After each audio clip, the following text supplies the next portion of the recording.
post on his story that ADCC East Coast Trials is going to be November 15th and 16th. And I'm going to be at the beach, not worried about, competition. So meet Paul Ardila, 4 times ADCC Trials champion, standout competitor in the Professional Grappling Federation, and arguably one of the most underrated grapplers in the game.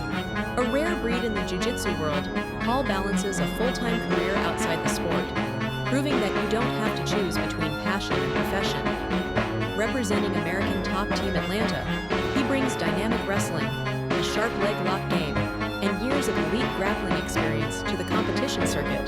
Welcome to another episode of Beasts with Brains podcast. Hello, Jiu-Jitsu nerds. I am being joined by Paul Ardila, and he has been seen all over. Obviously, we know him from his success at the ADCC Trials, but also there's some different events that go on. PGF, you just had a great run at. But I kind of want to start out from the beginning because I was listening to you and Raf's recent podcast and y'all were just jiu-jitsu nerding out about all these jiu-jitsu details. Take me back to when you were a little one. Where the hell is Bucaramanga, and what is it like? Tell me. I had no idea back that far. Yeah, it's all on your, what's it called? BJJ Heroes, and your photo is definitely you when you're like a baby. Yeah, that's funny. So, I'm from Bucaramanga, Colombia. I mean, I can't say that my jiu-jitsu journey started that far back, but I was born in Colombia, didn't know what jiu-jitsu was, played a lot of soccer when I lived down there and was pretty good at it, kind of excelled at it. And then, and then eventually moved here and kind of found wrestling later on in life. And so what was that like for you moving from Colombia to Atlanta, like straight away? Yeah. I was 9. I'm not sure if you want me to like keep it like jiu-jitsu, like, kind of jiu-jitsu based, or you want me to just talk in general? You can talk in general. It's fine. I mean, to be honest, when I first moved here, it was really tough for me because Colombia is an extremely community-based culture, and it's really easy to make friends. And things like cliques is really only something you see like in movies. You know what I mean? Like the jocks and the nerds and the whatever, right? Everybody just kind of is friends with everyone. And for example, my grade, if someone had a birthday party, everyone was automatically invited. And when I moved here, it was like really tough to make friends. And I started seeing like cliques and things. And, a lot of those like differences in cultures, it was just really tough for me, especially, I feel like for most children, it's going to be really tough to try to understand like, hey man, why isn't everyone just friends with everyone? And why do I have to like go through all these like hoops just to befriend someone when it used to be so automatic in my country? So when I first moved here, it was really tough, and I didn't really like it all that much. But through like, I guess like different situations, I had to be here. So eventually, I just kind of learned the language, made a lot of friends, and I guess the rest is history. Yeah. So you didn't speak a lick of English when you first moved. You just had to completely assimilate and learn. Yeah, no English whatsoever. Came here and kind of figured it out. I got put in ESOL classes. I think they're called ESL now. And then it took me a couple months to really figure English out. And, I guess like within the same semester, I was out of ESOL and then just normal classes. Yeah. Well, I think it's super interesting that you went from Colombia to the US and you were playing soccer when you were in Colombia. And then now you kind of started to go into the one person, I'm the only person that matters kind of sports. Do you feel like that's because of kind of the upbringing that you had, like assimilating to the United States? Or did you kind of just like try wrestling and you were like, oh, this is really fun and now I don't have to like deal with the team? Or did you miss like the team aspect? That's a really good question. I'm not really sure. So I'll just say this much, and I don't know how much genetics or whatever play a role in the things that you do in life, but after trying out soccer, well, when I first moved here, I kept playing soccer, but the difference, at least back in the 2000s, of how like serious Colombians took soccer compared to how serious children in the United States took soccer back then was like night and day. So I joined the team, and we would play a lot, but the scores were like, I can't remember, man. It would be like 7-0. I scored like 6 goals. You know what I mean? Because it was mostly like just children trying to have fun, and then I was over there like just taking it very seriously. And um, so after some time, I kind of got bored of it, and then I tried like American football, and that was okay because most of my friends were also playing it. And then I remember I was in middle school, and there was this kid named Craig, and he was like, "Hey, I'll wrestle." And I was like, I don't know, man. Seems a little funny to me, but why are you wearing those singlets? Yeah. Uh, but eventually, I don't know. I don't know what. So I don't know what flipped me from wrestling is kind of funny to I'm just gonna try it out. And then I tried it out, and from my very first practice, I just loved the sport. Like it just made a lot of sense to me, and everything about it I loved, from like the tough days to the easy days to getting injured. I just couldn't have enough wrestling. So then I went back and I told my mom, like, "Hey, look, I love wrestling. What can I do? I just love it." And then she told me, "Hey, actually, you have a long history in your family of wrestling." And it turns out that like my great uncle brought wrestling from Ecuador to Bucaramanga. And then she told me all of this after I had started, which would have been nice to know beforehand. Before I was making fun of Craig, for wrestling, it would have been nice if she told me all this. But yeah, he actually has a coliseum in Bucaramanga, and most people from my city would know who my great uncle is. The coliseum brought wrestling to our home city.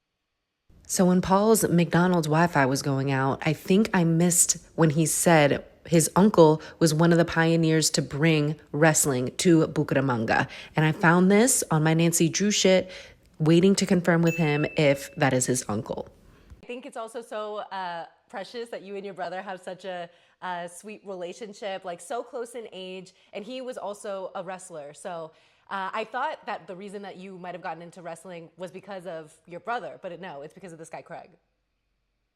Yeah, it was, well, yeah, Craig started the whole like, I didn't even know wrestling. Like that's how little my mom talked about it. Like, you know, I feel like probably most families who immigrated here, will just kind of, they'll sympathize with me. But like when you come here, you're not really talking about the things that happen back home. You're just kind of like, hey man, we gotta survive, sort of mentality, right?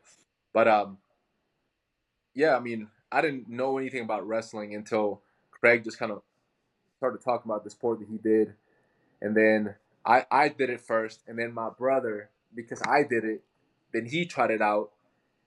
Yeah, so that's right. That's right. Yeah, in my family, Interesting. I started all of this. All of this. And you're the baby. Are, That's right. The younger okay, brother. I guess I had some things mixed up, but that's so interesting, and I like how you guys are always there to support each other. I remember talking to Sergio, but Sergio he hates me. I was like, "Yo, Serge, I got into a car accident in Costa Rica. You think you can help me out?" And then I tell him the details, and he's like, "I don't want that chump change case." And I was like, "Damn, Sergio." But he's super nice, and I'm happy that you guys have kind of been able to get into business together. I have one friend that's a lawyer, and she says that one of the hardest things about it for her was like when you're first getting into it, when you're a junior and you have to deal with like the senior lawyer or whatever, like critiquing all your work, is kind of a way to avoid that, like starting your own firm and being like your own boss. Yeah, I mean, it for sure avoids it, right? But yeah, I mean, I definitely also.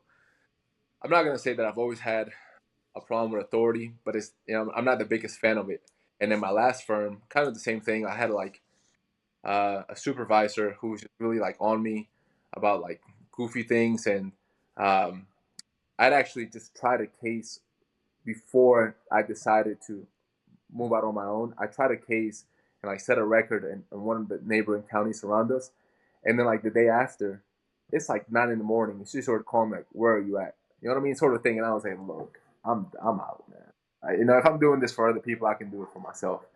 So, yeah, I mean, definitely starting your own firm will avoid a lot of like issues with maybe people who are higher up than you, but it also brings a whole lot of new stresses that maybe you're not considering. I love that you were confident enough in your skills to take the jump. I empathize in the fact that I quit my corporate job and am now kind of like having to do the hustle as well. So what for you was the biggest? Was it just like the final straw with the boss that pushed you to do it, or was it something that was on your mind and then you finally had the confidence to do it one day and then you just like went all in with it, and then you had your brother as well? No, when I decided to do it, my brother was still working for another firm. And then actually, after I started my own firm, then he started his own firm. You know what I mean? Kind of like this wrestling thing that I was just mentioning. You know what I mean? Got that into, um, Copying your swag. you know what I mean? Look, what biggest form of flattery? Yeah, So he's definitely trying to imitate you on all cylinders. Now he's, oh wait, it might not be official, but he could potentially be on this PGF roster that they have. I believe that they're doing his weight class. And it's cool because you guys always travel together and do these type of things. What do you think is going to be something that he can look forward to when he gets to the PGF season, because you experienced it? what do I think he can look forward to? A lot of soreness. Uh, nah, I'm just kidding. No, I mean No, that's PGF. true. Yeah, I mean it's definitely true. Like by day 3, you're like, God, man, I cannot believe I am back here again, and I got a bunch of killers I gotta go against, and maybe they're gonna rip my knee or heel or something like that. Um, but no, I mean PGF just is so unique in everything, including the rules, the way the tournament is set up. It's not just like 1 or 2 days, but it's a bunch of days, and then it goes from the team aspect to the individual tournament. Um, I think especially for him and I, because of course we do jiu-jitsu at a professional level, but we're not dependent on jiu-jitsu. I mean, he can just expect a whole lot of fun, especially because that's what he and I are looking for. You know what I mean? It's just like things that still are very exciting in the sport. So PGF is definitely it. It's about as much excitement as you're gonna get. Okay, let's talk about some of the accomplishments that you have in jiu-jitsu. Going from wrestling, you had accomplishments as well, but I feel like the jiu-jitsu world is its whole other world. ADCC East Coast Trials. Uh, you win that, and I feel like a trend for you, I think it's in the 2022 ADCC Trials, all heel hooks. Was there a certain point in your career where you're like, okay, these heel hooks, this is just like really clicking for me, and like this is something I'm seeing success in? Like, would you have anticipated that you were going to get all submissions, all by inside heel hooks at the West Coast Trials in 2022? Um,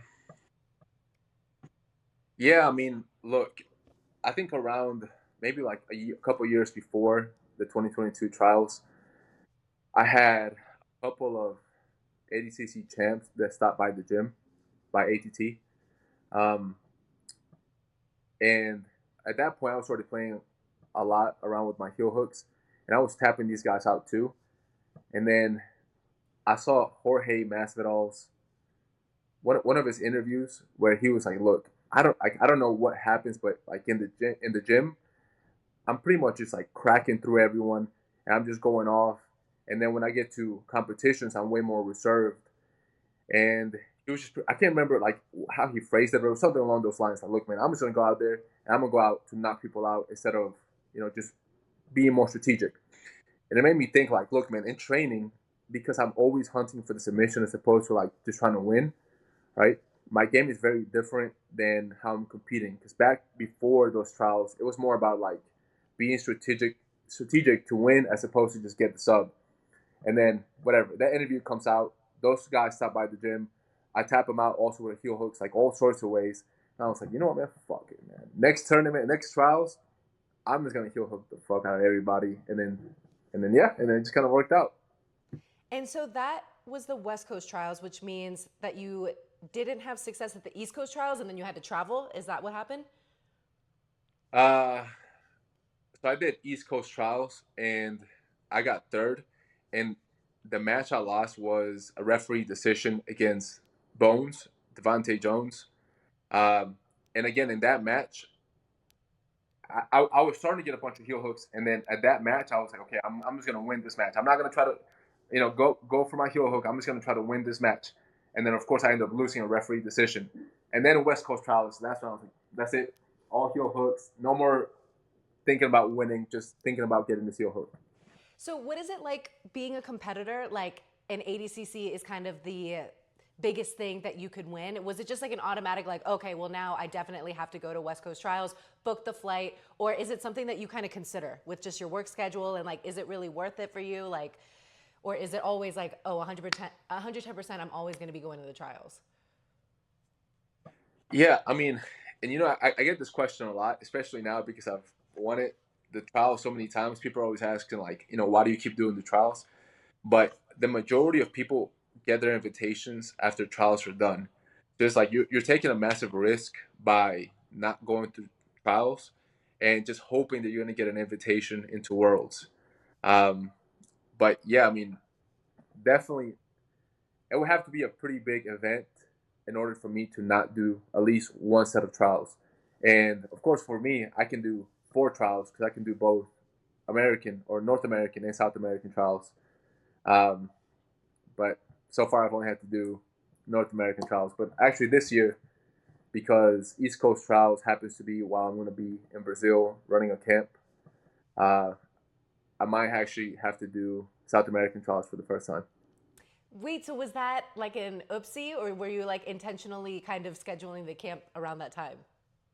No, so we always schedule the camp in mid-November, and I think East Coast Trials always used to be in October, and then now they moved.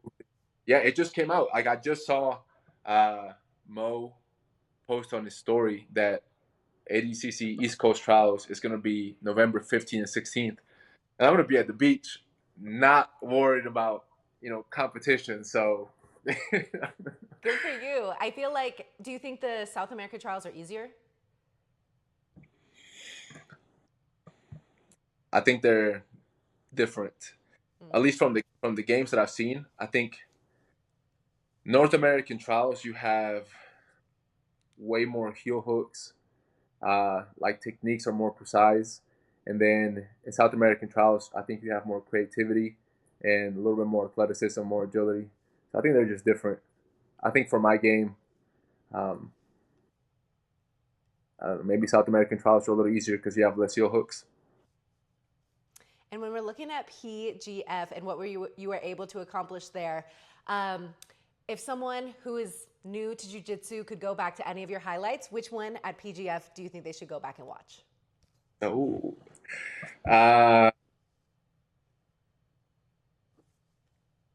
you know what? The one I like the most that Pasando Guardia posted me on was against Travis Thomas. He goes in for a shot, and then I shuck by his shot, and then like I jump back take, and like it was just it was very cool. You know what I mean? And I guess when it was happening, I wasn't really thinking about how cool it looked. I just wanted to get the man's back. But then when it got posted, you can see it on my Instagram, or like it was like a Pasando Guardia in collaboration with me. Then you can see like it really was like an awesome moment, and it was like quick thinking and then a lot of athleticism. It was just a beautiful move, man. I gotta kind of pat myself on the back, but it was really nice. I think that, and then I don't know, literally any submission after that they can look for. Yeah, you had outside heel hook against Brad Schneider. That's 3 points. Cam Hurd, straight ankle lock. Another 3. Arm bar against Caleb Crump. Kamoy Anderson, a triangle. And then Elijah Carlton. I don't know why I'm not seeing the Travis Thomas. Oh, you're just talking about the move. It didn't end in a submission. It was just. It did not end in a submission. Damn. That's it. Trying. You know what I mean? I tried, but. Okay, so. You have a wrestling background, but every time you would pull guard at PGF, I was just like, oh my gosh, like I thought Paul was a wrestler. But I remember Hajer was talking to you and was your coach and was just like, don't waste too much time wrestling. So is that hard for you being like a wrestler? Do you like feel weird pulling guard? Because I feel like you do it a lot. No, we don't judge anymore. It's cool. You gotta be like Craig. You gotta get the fuck you feet every time you do it. That and I mean, I gotta pop those boys out too. All right, What boys? the banana hammock. The You know banana that. ham? Oh, I've seen that. Yeah, that'll be a whole. You guys will definitely be on the same vibe there. But yeah, no, it's very funny that jiu-jitsu guys like get a lot of slack for sitting to their butts. But I feel like, especially in the PGF rule set, you kind of have no other choice because like the submission really matters.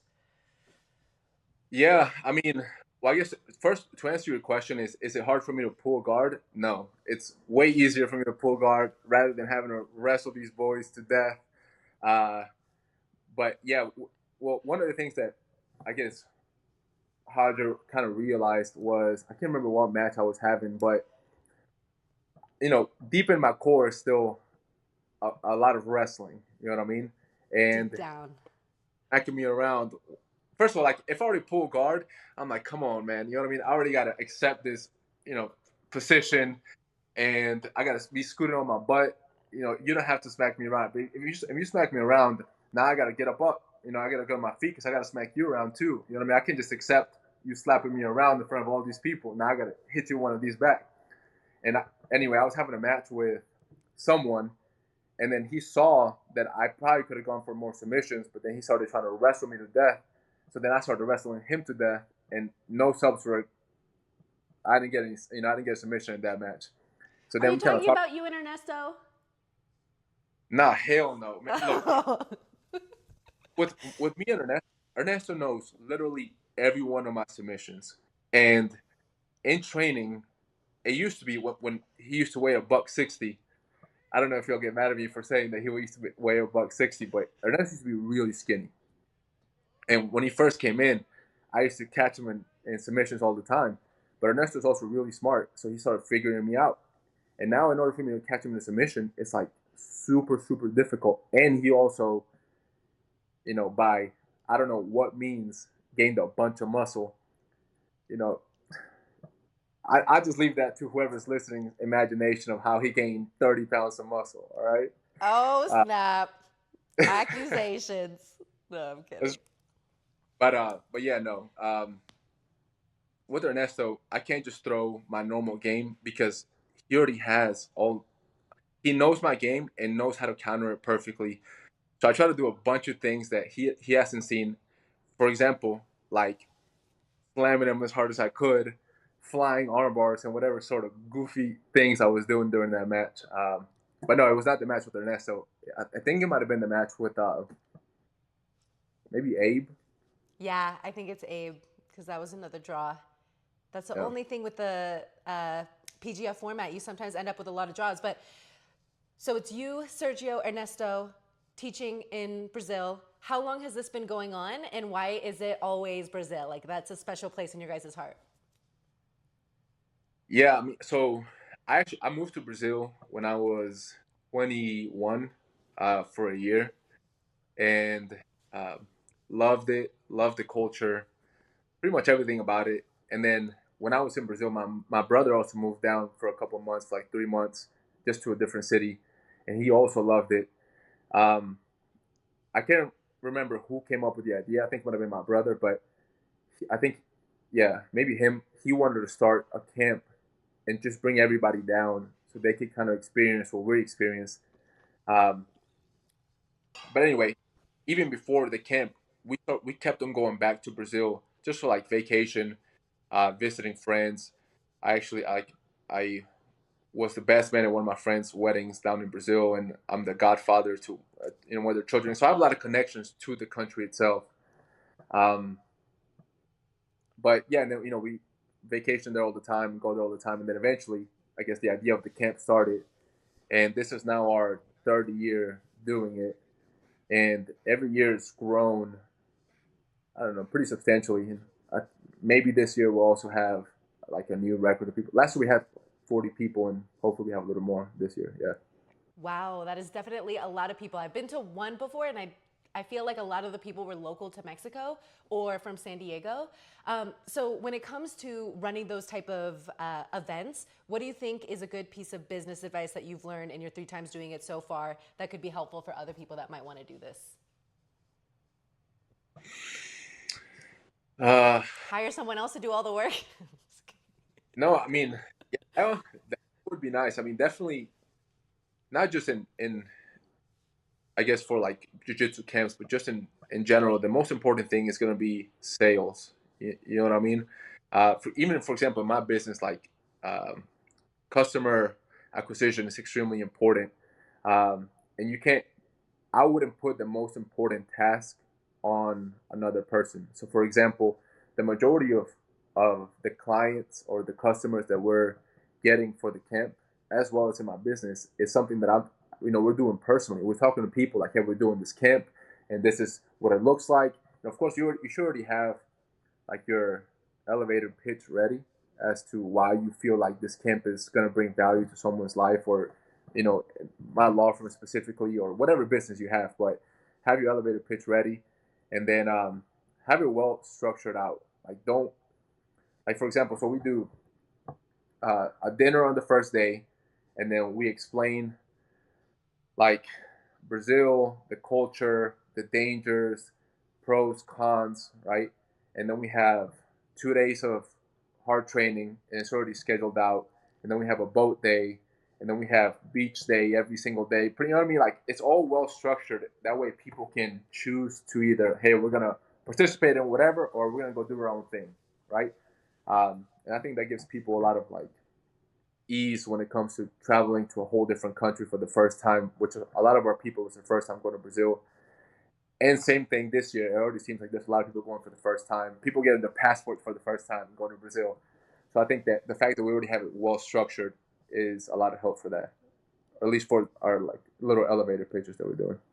That's so exciting. I feel like November will be here before you know it. Is there anything coming up for you? I know you guys did like a little team event with Willow, who I also met at PGF, and I just love her so much, and you guys won.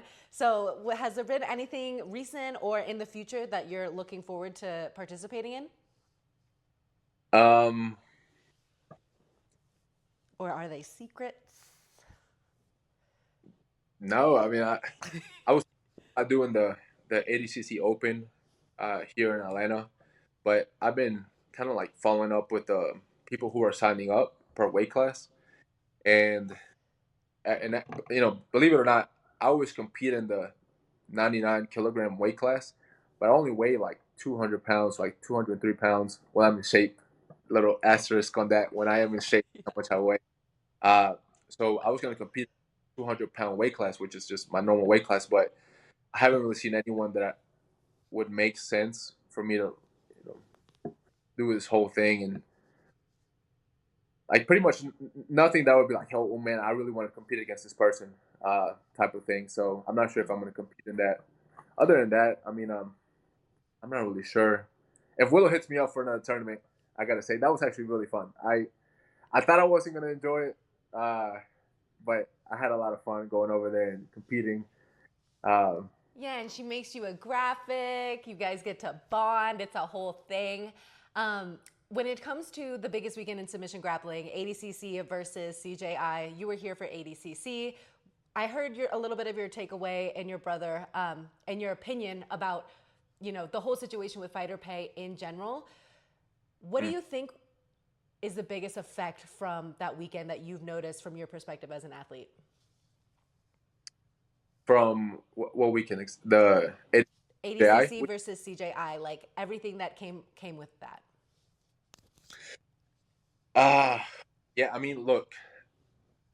Here's the thing. I definitely know a lot of people are pissed because I think they felt like um, if it were done on separate weekends, it would have allowed kind of like full attention to ADCC and then full attention to CJI. But again, I think if you want change, you want direct competition, right? In fact, the fact that it is direct is what makes it competition, right? So I think CJI needed to have done that at the time that they did. Of course, the stands at ADCC were not as full as I feel like everyone thought they were going to be, because they were drawing a lot of fan base over to the other event. Okay, but it was important, man, because I think people who are running these events need to really understand. Uh, I appreciate the fact that they're thinking about the future, right? But again, not all the athletes will be around for that future, and not all of them want to sacrifice any possibility of any pay just for, maybe in 10, 15 years, the athletes to get, like, a really good pay. If that makes sense, at least it makes sense when I'm thinking about it. Um, so yeah, I mean, I will say this. I think for sure the biggest takeaway now is that most of the big promotions start off by reaching out to athletes saying, "Hey, this is what the pay is going to be just to show up." And I don't think that was a thing before this weekend. Yeah, Oh, all the athletes got 2,500. You should have got 2,500. we all got 2,500, and Okay. from my understanding, there's still a lot of undisclosed. And I think Craig was kind of talking about it, which is pretty much there's still a lot of athletes that get way more undisclosed pay, Mm-hmm. which is kind of like, yo, man, just disclose it. You know what I mean? Like, Yeah, at that point, you may as well. yeah, like this is the shit that, like, I feel like most people are getting really upset about, which is kind of like, hey man, just say it. Like, for example, if you're like, hey man, in order to bring Gordon to this tournament as opposed to CJI, we're paying him $100,000. I don't really think that anyone's gonna be like, man, fuck, you know what I mean? Like, no, I'm not. No, that's so unfair. You know what I mean? And anyone who does say it's unfair, you can at least explain to him objectively, hey, this is why. Like, Gordon's able to bring 10,000 people. He's sold tickets. He's got 1 million followers, whatever it is, right? But if you keep doing this, like, behind closed doors dealings and all this stuff, like, it's, again, it affects people who are trying to make good decisions for themselves today. 100%.